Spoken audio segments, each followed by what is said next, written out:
بابا جان در وقت اقتدا کردن با امام نام امام هم گیریم یا پسر باشد گوید که به پدرم اقتدا کردم، نداده کسی شر نیست این گپ رو گفتن. همین رو آردم به قبله به جهت کعبه اقتدا کردم به همین امام گو خواه پدر تای خواه تقایی تای خواه همسایی تای شدم میگره و شر نه نام امام گرفتم. چم بچی خوب بدای طالب علم بدای نوه طالب علم ها تامالله میشن که خونیجگر میشن تشویش میشن. بابا جان بعض جاها در شخصان گوش و دوم سگ را میبرند، آیا این گناه نیست؟ نه، اگر عرف باشد اول فایده داشته باشد بریدنش باکی نداره، زیرا که گوشی دراز بعضی وقتها سبب آزار همون سگ میشه، دیگه سگا میخواین میکنن شه از میشد شاید به خاطر همین کوتاه میکنن که یگان سگ دیگر گوش نکند و نخواید.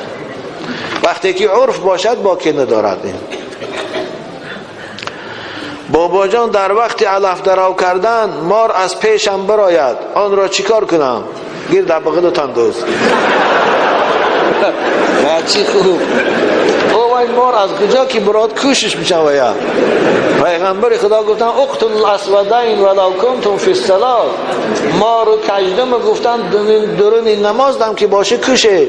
وقتی که در درون نماز پیغمبر کشتن مار اجازت داد، در اون علف درو به طریق علوم میکشیده و تماشا کرده میسیش و یا سنگی دست ریزن. وقتی که کشتی خاطر جمع میشه به حضور درو کردن بگیری، اما نه کشتیش اگر تشویشی که با نگزم گفتم نه بچه های خوش رو از دشمن حذر گفتیم و این مار دشمن از مار و کژدم. رسول اکرم حتی در این نماز گفتن کشه. من نماز خواندی سبده که یک مار یا کژدم پیدا شد در حالا یکم سنگه یگان جای در تار سری دو تا زنباره با نماز خواندن گیر کلید نکن نمازتا.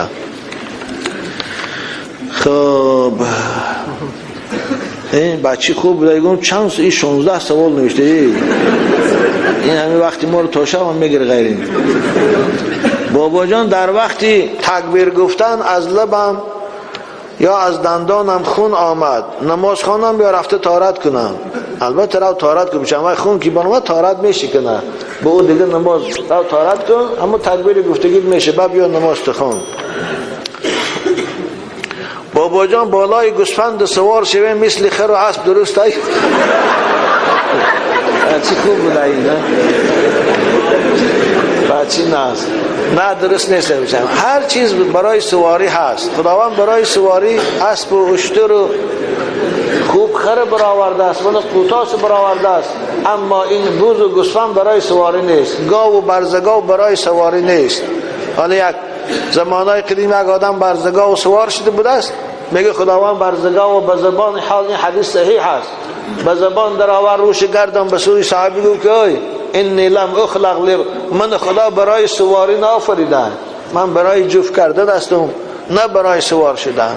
از همین سبب اینها رو سوار شدنشان خوب نیست. میچن هر مخلوق خداوند برای یک چیزی آفریده است، یک خدمتی میکنه. دو ریشه درخت به زیر حاجت خانه رفته باشد میوهش حلال است یا نه؟ آره حلال است. ریشه درخت به حاجت خانه رفته است یا که از حاجت خانه پیشاب نجاستش آبش میبراد میره درونی پالیش ده پمیدار بادرینگ ده، همه حاصلش درست است یا نه؟ درست است. او هیچ کراهت نداره. که خان گفتن بابا نیتی غسل را نخوانده به همراهی زن آبازی کنی درست است یا نه؟ آره درست است. همین یه جایی که قطعی زنود آبازی کنی حمام درام بدی هوا خودش نیت حسابه. نیتی غسلی که من در کتاب ها است و فرض عین چالگوی خواندن شرط نیست. بچم نوایت ان اغتسل غسلا من الجنابه رفعا والحدث است.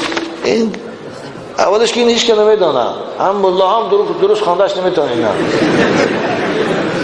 آخه همین دوری حمام به نیت آبازی میخیزی سحری که همیشه من جنوب شدم همسرم که علاقه جنسی کنم که ازم آبازی کنم از جنابت پا، همین خودش نیته میشم. کمپیر قید درا پشتکات وای مال تو پشتای وای ما در سر تا بریز آمدن گیر.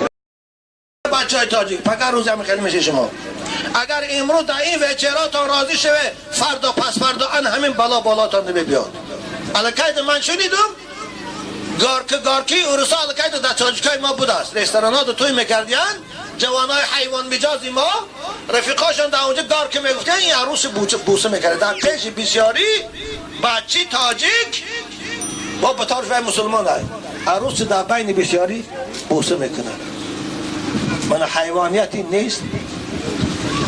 بنابراین عزیزان من این توی ها از اسلام نیست. در توی ها عرق دادن اینم از اسلام نیست. توی عبادت است، توی سنت است. باید ما این عبادت این سنت بر وفق شریعت گذرانیم. غذا خورن یک کسی خوب یا دایره زند یا رباب گیرد یگان نهت خواند یگان سخنای اخلاقی خواند. آخر یک شعر خواندن در کار کی وای اخلاق داشته باشد وای برای شنونده یک تاثیر فایده‌ناک داشته باشد. یک خانه غزل زرن اما در توی رقاصه بیاریم پول داده و ارگوش رو بدو جوانای مست عادت در گیر دیوای حیوحی کنن. مگر این غضب خدا نیست؟ این لعنت خدا نیست؟ حالا در فتواها میگوید که تا کسی یک زنه که بر بیرون رقص برارد بین مردم رقص برارد کسی که تماشا میکند همش در لعنت خدا گرفتار میشود. حتی صاحبی مسلک میگوید که از یک زنی رقاصه رو در میدان در آوردن اهل همین محله رو هم برش کسی کشد به گناه کشد. گناه این قاتل آسان تر است از گناه این دیدن. چرا که وای همه شهید شدن قاتل خودش گناهگار. اما این زنی بدبخت رقاصه همین تماشا بینا رو در عذاب خدا گرفتار کرد. عزیزان من این چشمای شما صاحب دارد. این چشم خدایی که به اختیار تو داده است پول ندادیش. برای یک پردی چشمک تو گرفتن میبینی $1000 میتی. برای یک عینک گرفتن میری $300 میتی. این چشمی که خدا به تو داده است به هیچی و به پول خیال میکنی تو زنکای رقاصه رو تماشا میکنی پگه این چشم جواب شنویتی؟ نه این چشم امانت هست.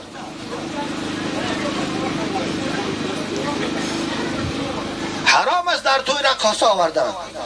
توی بچه با بچه ها خورسندی کنن عروس با دوگانه هاش خورسند. این از خورسندی مسلمانی. حتی من همین یهودی های ملعونه شما اگر کدا وقت در وکروک سوید توی های اسرائیل نشان داد. عزیزان من رایچی پیغمبر خدا گفتن اتقوا الخمر فإنها ام کبائر. از عرق پرهیز کنه که وای مادری تمام پلیده هاست. که نوشیدنش تو گناهگار شد به ایمان شد با بچهش کش یک عمر میسوزد خونی با گناهگار شد. چه فایده کرد از نوشیدنی؟ مگر همین قدر نوشابه ها عزیزان من جای عرق گرفته نمیتوند. آخه امروز کالا برآمده است آب زلال برآمده است دابری برآمد قورستان نخواد که یگانتی همین جای همون پیشاب گرفته نمیتوند. حتی از وی پیشاب حلال تر است. کدام عرق نوش قومای عزیز همون پیشاباتون در توالت داره گیره دستگاه نوشه هوا خوبتر است. هم سلامتی تان فایده دارد هم اخلاقتان ویران نمیکند. نخوام مسلمان عرق خوره. پیغمبر خدا گفت لا یشرب الخمر حین یشربها و هو مؤمن. کسی عرق می نوشد وای مسلمان نیست. این پیغمبر گفت است این اختیاری من ده نیست. بنابر ملا و اشانایی که عرق خورا را در حالت مستی بردیان جنازه میکنن والله این ملا و اشانا را خداوند همراه همه عرق خورد فقط دوزخ می سوزد. درکوی جنازه درست نیست. اسلام دینی ترسان شکار نیست. اسلام دینی خوشامد نیست. اسلام دینی خدا هست. صاحبش خدا هست. حکم فرماش خدا هست. ما باید حکم خدا را اجرا کنیم. پیغمبری ما از روزی که رسول اکرم شدن و به عالم مبعوث شدن ضد عرق مبارزه بردن. این امر خدا هست. ضد عرق مبارزه بودن. چو عرق می نوشن بچه‌ای چو جوانای امروز اکنون این مصیبت کمتر می بود. مادری تاجیک عرق می نوشد. من هفته گذشته یک آدمی منصبداری کلان نامش گم که به خاطر خجالت میشد آمد از نزد من زنش 3 طلاق کرده. پرسیدم سبب طلاقش باشه گفت والله من شرم دارم. گفت من ایزا میکشم به همه آبرو همه واقعه رو گویم. زنش ویچر میرد دوگانش هم ویچر رجدینش از او سو منوشد مست میبیاد. زنی تاجیک صاحبی 3 فرزند از او سو مست میبیاد. میگه خانه آمدم از کار. گفتم کجا بودی؟ میگه گپ زد دهانش بوی عرق کرد. اما تو مسلمانی نخواه عرق نوشی. این نوشیدم میگه چیکار داری؟ خوب چیکار خیلی 3 طلاق کردم. بود میگه وقتی که مادری که عرق نوشد وی دیگر میتواند به جامعه فرزند تیاد، وی میتواند به جامعه فرزند صالح تیاد، وی میتواند به جامعه فرزند دیگر با آداب تیاد. مادری که عرق نوشد